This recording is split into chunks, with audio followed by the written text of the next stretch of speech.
Hello students, welcome to my YouTube channel GS study point. चलिए, जो छत्तीसगढ़ की प्रशासनिक व्यवस्था का वीडियो है उसको कंटिन्यू करते हैं। देखिए, इससे पहले हमने जो है आपकी प्रशासनिक व्यवस्था में नगरीय निकाय को देखा था, जिसमें हमने आपके नगर पंचायत और नगर परिषद को डिस्कस कर लिया था। और आज हम जो है डिस्कस करेंगे नगर निगम को। ठीक है, तो इसमें जो चेंजेस हुए थे, हाल ही में जो चुनाव हुए थे आपके नगर निगम में, तो उसमें जो छत्तीसगढ़ नगर निगम अधिनियम 1956 के अंतर्गत जो परिवर्तन किया गया था, उसको भी मैंने यहाँ पे ऐड किया हुआ है। ठीक है, तो ये जो नए परिवर्तन के साथ जो है हम यहाँ पे नगर निगम को डिस्कस करेंगे कि क्या क्या परिवर्तन हुआ है और अब जो है नगर निगम का स्ट्रक्चर जो है, संरचना जो है किस तरह से होगी। और ये जो नगर निगम में जो अधिनियम जो बदला गया था, नगर निगम छत्तीसगढ़ नगर निगम अधिनियम 1956, ये जो है राजपत्र में आपके 25 अक्टूबर 2019 को जो है ये चेंज हुआ था। तो कब से लागू हुआ है अगर क्वेश्चन पूछा जाता है तो 25 अक्टूबर 2019 को। और इसको हमने डिटेल में जो है फर्स्ट वीडियो में इसको डिस्कस कर लिया है। ठीक है, तो चलिए देखते हैं नगर निगम में। सबसे पहले हम देखते हैं कि नगर निगम के लिए जो है उसका विस्तार या वार्डों की जो संख्या है वो किस तरह से होनी चाहिए। तो नगर निगम में जो संख्या है, वार्डों की संख्या का जो निर्धारण है वो कौन करता है, तो राज्य सरकार द्वारा जो अधिसूचना जारी की जाती है और उसी के द्वारा जो है ये निर्धारण किया जाता है कि नगर निगम के लिए कितना मतलब वार्ड जो होने चाहिए। ठीक है, वो बढ़ा भी घट सकता है और घटा भी सकता है, कौन, राज्य सरकार द्वारा। आगे देखते हैं न्यूनतम अगर होना चाहिए, अगर नगर निगम कहीं पे बनाना है तो वहां पे वार्डों की संख्या जो है न्यूनतम कितनी होनी चाहिए, तो 40 वार्ड होने चाहिए। और अधिकतम पूछा जाता है तो 70 वार्ड जो है वहां पे होने चाहिए। और प्रत्येक वार्ड में जो है एक पार्षद, मतलब हर वार्ड में जो है एक पार्षद होगा, मतलब एक वार्ड से जो है एक पार्षद ही होगा। और वार्डों की गिनती जो है इस प्रकार से की जाएगी कि जितनी नगर की जो जनसंख्या है वो प्रत्येक वार्ड में लगभग समान होगी। मतलब कि हर वार्ड में, जैसे वार्ड नंबर 1 है, 2 है, 3 है, तो जितने भी वार्ड होंगे वहाँ सारे वार्ड में जो है जनसंख्या जो है लगभग एक समान ही होनी चाहिए।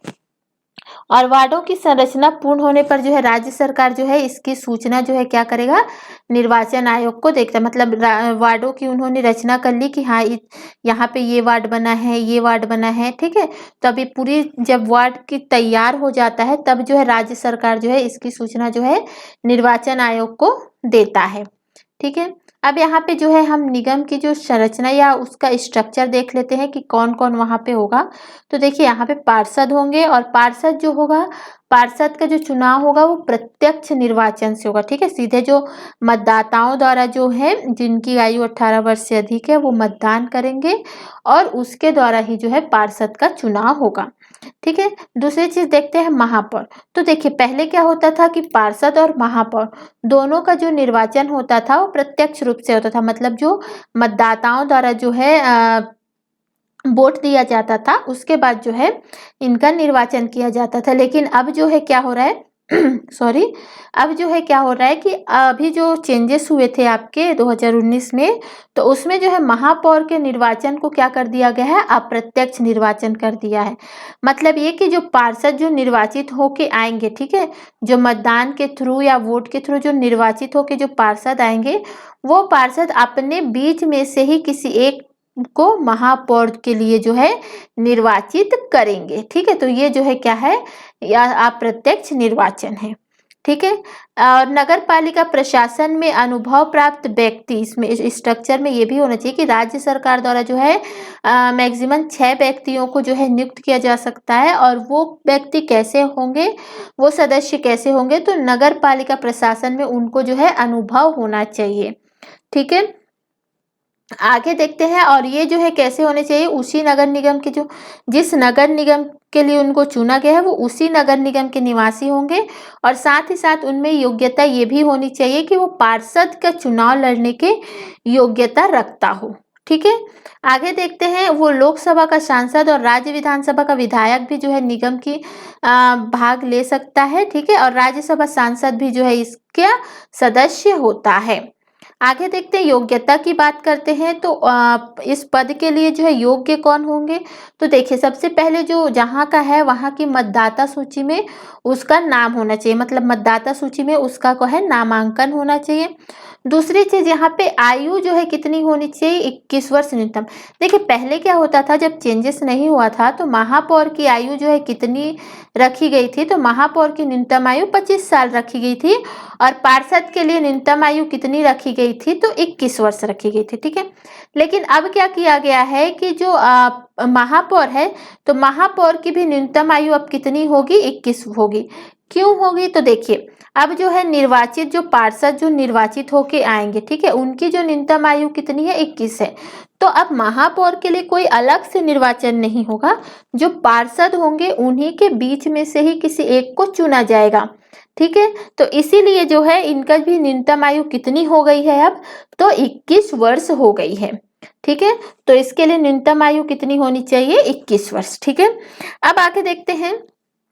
ध्यान रखें कि केवल एक ही वार्ड से जो है, देख कोई भी व्यक्ति जो है अगर कोई पार्षद बनना चाहता है तो वो सिर्फ एक ही वार्ड से चुनाव लड़ सकता है, ये नहीं कि वो जो है अलग अलग वार्ड से जो है चुनाव लड़े। अगर वो वार्ड नंबर 1 में रहता है तो वार्ड नंबर 1 से ही वो चुनाव लड़ सकता है और एक ही वार्ड से ही लड़ेगा, ये नहीं कि वो दूसरे वार्ड में भी चला जाए, तीसरे वार्ड में भी चला जाए, ऐसा नहीं है। ठीक है, अब आगे एक और कंडीशन थी, पहले जो क्या था कि कोई भी अभी तो सिर्फ एक पार्षद जो है एक ही वार्ड से लड़ सकता है और एक ही बार लड़ सकता है। ठीक है, पहले जब महापौर का पद जो है आपका प्रत्यक्ष रूप से निर्वाचित किया जाता था तो कोई एक व्यक्ति जो है वो पार्षद के लिए भी लड़ सकता था और महापौर के लिए का भी चुनाव वो लड़ सकता था, और अगर वो दोनों का पद जीत जाता था तो उसको 7 दिन के भीतर जो है एक पद का जो है त्याग करना पड़ता था। लेकिन अब महापौर जो है सीधे पार्षद में से ही चुने जाएंगे, तो अब जो कंडीशन पार्षद की होगी वही जो है कहाँ पे हो जाएगी, आपकी महापौर के लिए भी हो जाएगी। ठीक है, तो वो जो है एक ही जगह से एक ही चुनाव लड़ सकता है और वो भी जो है वो जिस वार्ड का है उसी वार्ड से वो क्या करेगा, चुनाव लड़ेगा। ठीक है, शपथ देखते हैं। और देखिए वीडियो में आगे बढ़ने से पहले अगर आप चैनल पे नए हैं तो चैनल को सब्सक्राइब कर लीजिएगा। वीडियो पसंद आता है वीडियो को लाइक कीजिएगा, कमेंट करके बताइएगा कि कैसा लगा। साथ ही साथ अगर कोई कमी भी नज़र आती है तो उसको भी बताइएगा ताकि उसको मैं नेक्स्ट वीडियो में सुधार सकूँ। ठीक है, क्योंकि आपके लाइक से कमेंट से ही जो है मुझे मोटिवेशन मिलता है कि ताकि मैं जो है आपके लिए अच्छे से अच्छे वीडियो ला सकूं, और साथ ही साथ जो है इनको दोस्तों के साथ भी जो है शेयर किया कीजिए। ठीक है, तो चलिए देखते हैं शपथ को। शपथ की बात करते हैं तो महापौर जो है शपथ नहीं लेंगे। पहले क्या होता था कि महापौर और पार्षद दोनों अलग अलग शपथ लेते थे। ठीक है, और दोनों को जो है शपथ कौन दिलवाता था, कलेक्टर दिलवाता था।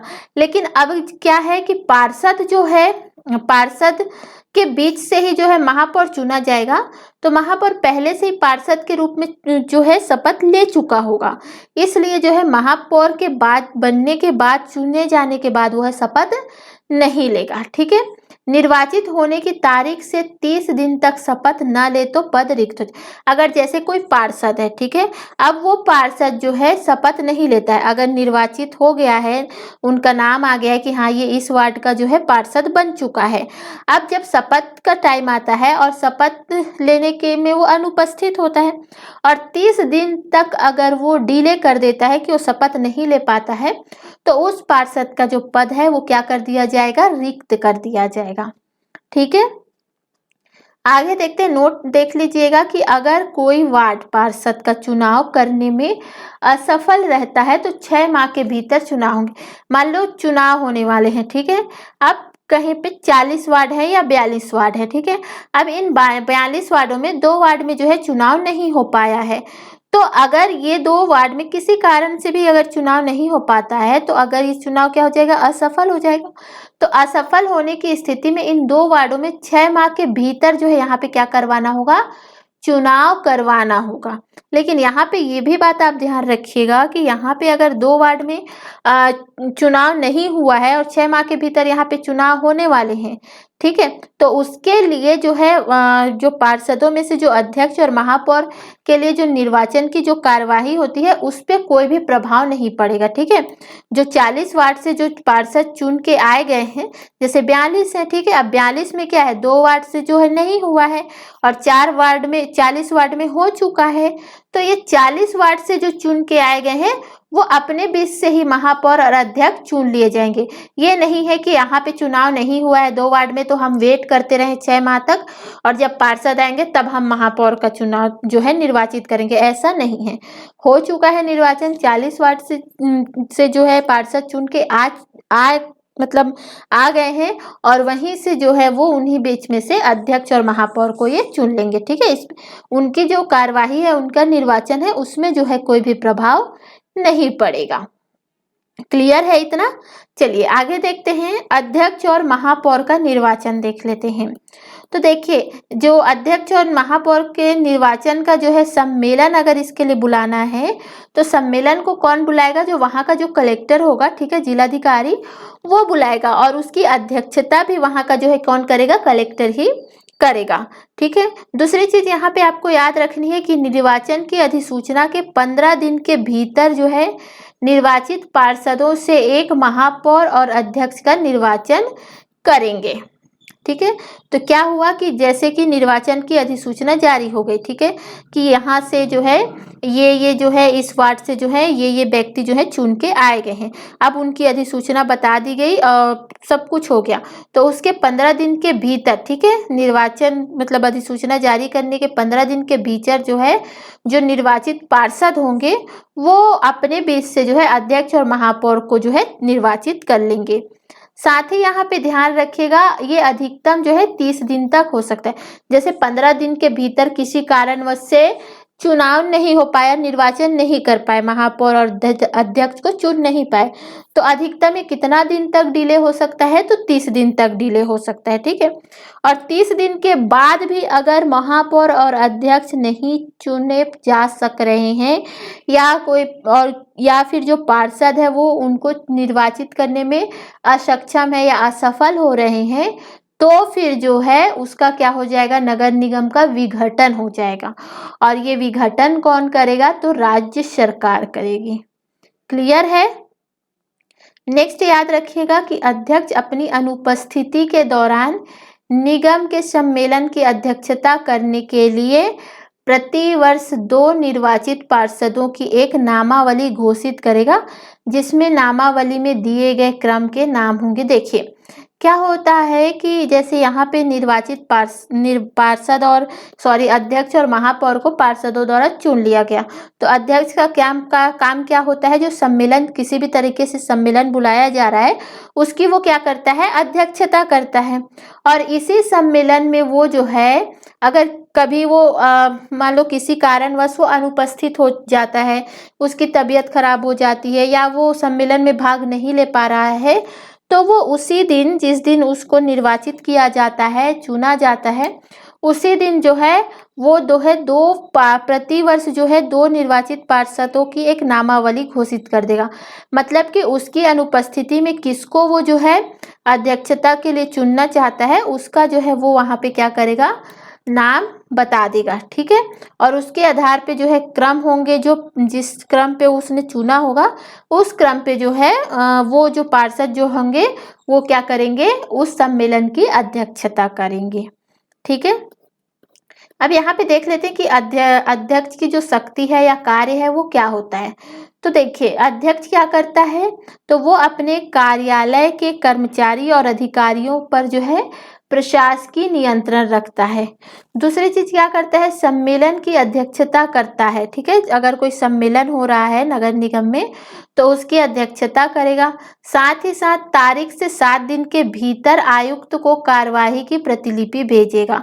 मतलब क्या करेगा कि जैसे कोई सम्मेलन हुआ, कोई मीटिंग हो रहा है नगर निगम का, ठीक है, वहां की अध्यक्षता की उसने, अब वहां पे जो है कुछ निर्णय किए गए, कुछ कार्यवाही हुई, ठीक है, तो उस कार्यवाही का पूरा डिटेल्ड जो है वो क्या करेगा, आयुक्त को भेजेगा। और कितने दिन के अंदर उसको भेजना होगा, 7 दिन के अंदर, ठीक है।